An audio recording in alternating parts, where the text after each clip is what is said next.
All I'm doing is I'm focused on getting through the line so I can get out of the car and hopefully hold off on crying until after I've left the parking lot.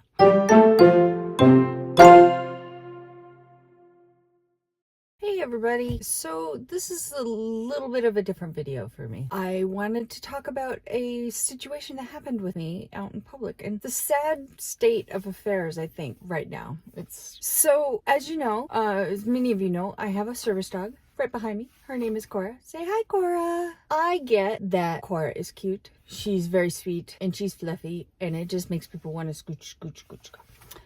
However, I think people forget or don't know. I think a lot of it is a lack of education. So I guess this will be a combination of story time and class time. So service dogs, service animals are considered to be medical equipment. By law, it is, in this state, it's a misdemeanor. I believe it's the same in every state, although some states it could be a felony. I don't know. I would doubt that, but you can't quote me on that one. But I know that in pretty much every state, it's at least a misdemeanor to interfere with a working service animal. You know, when people come up, when I'm out in public and I've got Cora with me, people want to pet her. She has a vest on.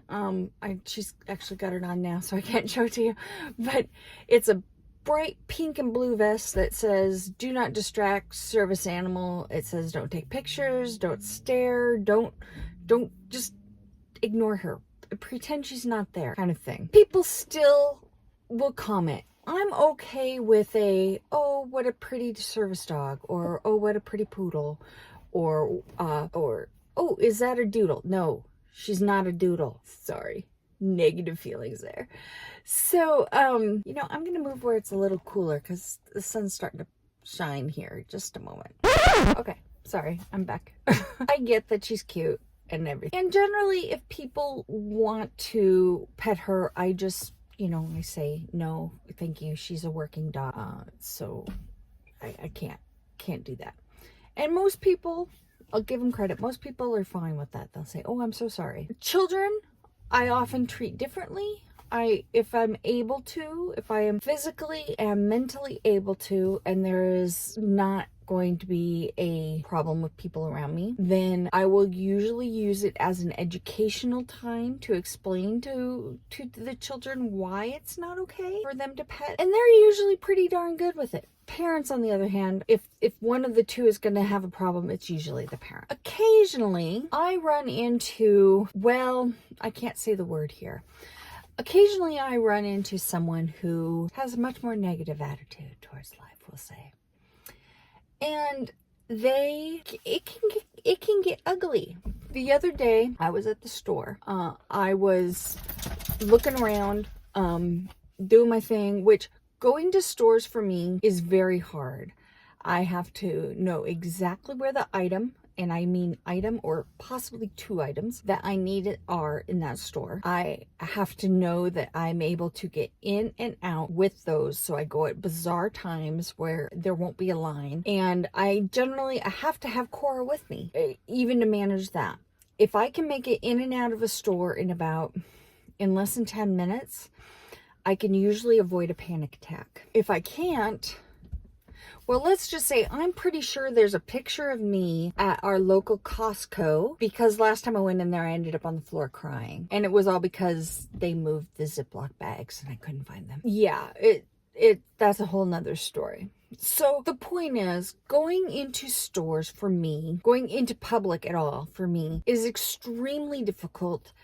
I'm usually on tenterhooks, just trying to stay calm, and I may need to finish this later because Cora is panting. So going to the stores are extremely difficult, very rare.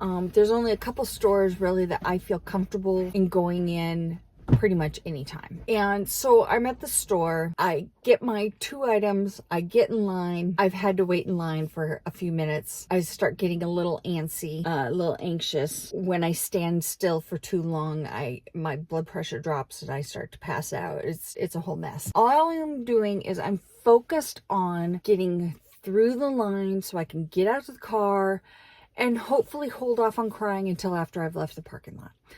That's my whole goal in life. I don't have high expectations on a lot of things, but that is my goal. So I'm standing in line. I'm finally up to being the next person. I'm at the front of the line, and this guy is walking towards me. And there's several people behind me in line. There's this cute little lady behind me that, barely above the handle on the cart, tiny little thing. Just adorable. And then behind her is like a 20-something guy. So this man is walking towards me. He's probably in his 40s, maybe 30s, 40s. He looks down, sees her vest, and says, referencing Cora, says, "Oh, what a beautiful service dog." And then he reaches out to pet her. And I said, "Please don't pet her. She's working." And his response was horrific. I've had people say that I maybe snapped at him, which, when you got your anxiety level up at about 11, it's hard sometimes to manage the tone of my voice, but I really try. And so I've had them say I snap, or my mom even has commented that maybe I was a little short with people. This guy looks at me and says, "That was a bitchy thing to say," and then proceeds to call me a certain word. It's a 4-letter word, starts with C, ends with T, and I was appalled. I don't get speechless often, like full out just frozen, no idea what to say. I used to work in a freaking maximum security prison directly with inmates, and I never was spoken to that way. I was never frightened like that before. I was appalled. And the little old lady behind me, I hear this gasp, and then the guy behind her, I hear him say he did not. And this guy, the entitlement, the sheer audacity that because I told him he could not pet my dog, he could not come into my space and interfere with my health and my well-being, when it was all I could do just to keep on my feet and keep from leaving the 2 items I had picked up, dropping them on the floor because I didn't have a cart, because why need a cart when you've only got 2 items? It was so tempting to I was at the point I just wanted to drop them on the floor or set them over to the side and walk out the door. And I was so proud of myself up to that point because I had been able to manage it. And I thought, okay, you just have a short time, a couple more minutes, you'll be out the door. And I guess, again, people look at service animals and think, oh, how cute, oh, how sweet. They don't look at them as an actual piece of medical equipment. And it's so frustrating because if I had a really awesome wheelchair, like I have some friends that are in chairs. I have seen some awesome chairs, like Flames on. I had a friend that has dragons on theirs. It's really cool looking. But the idea that I would go, that is a really cool chair, can I take it for a ride? That would never occur to me. It would never occur to me to say that, pretty cool set of wheels. Or, I'm feeling a little out of breath. Can I borrow your oxygen tank while you just stand here and I'll borrow your oxygen tank so I can catch my breath? It's the same damn thing. I don't care who you are. This is a hill I will die on. I require this dog to get me out in public. In order to do the few things that I can do in public space, I have to have her. And she has to be focused on me, because if I start having a panic attack, or if I start hyperventilating, or my anxiety level is so high that I am digging at my hands or my arms to where I'm bleeding, she is able to interrupt that, pull me out of it, and allow me to live a normal life, or a close to normal life. And when someone calls me those horrendous things because I wouldn't let them pet my dog. I'm just flabbergasted. I'm 50 years old. I'm not a sheltered person. I know what goes on in the world. It takes a lot to surprise me and to see that and feel that fear, because I didn't know if I were to call him on his crap, what's he gonna do? Is he gonna up the ante? I mean, he's already called me the C word, which, I'm sorry, is not a word you use towards any woman, any person, but you don't use it towards, you just don't use it. It's not an acceptable word. And the word itself has such violent connotations. I hate to use that word because it's not violent as in someone's wailing on you with a 2x4. It's violent as in it's just visceral. It gives you this visceral reaction to it.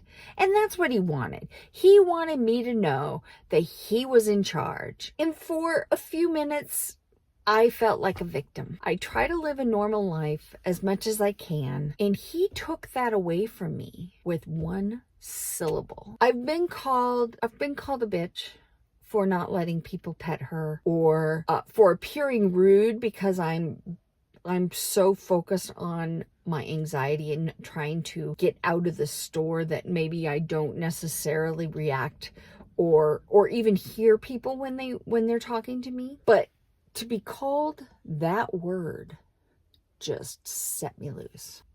So I guess this is just my little PSA to say service dogs are important to people. To those that truly need them. And don't get me started on the fake service dogs. That's a whole nother video. But service dogs are essential to people that need them.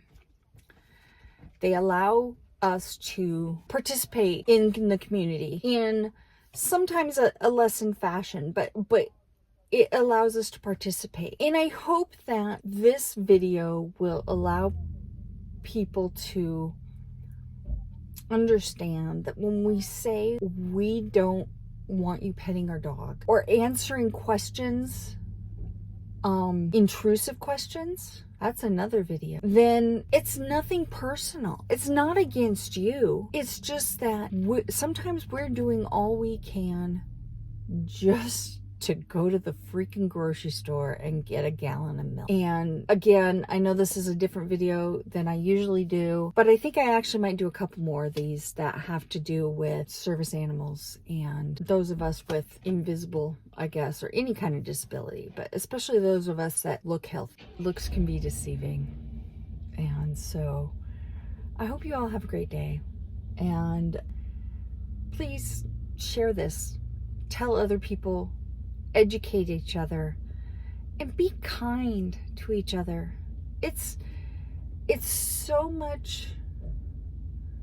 I know this sounds ridiculous, but it takes so much energy to be angry at people and to carry that negativity around. I know from personal experience, anger and hatred can eat you up inside. It's like a tar or a cancer that just gums up the works and doesn't allow you to breathe. And if you let go of that anger, let go of some of that negativity, and look around and realize that there are good things in this world, then you're going to feel so much better. You'll be surprised at how many good things happen to you when you start looking for them. Pretty soon you don't have to look for them. They find you. So thank you so much, and I will talk to you later.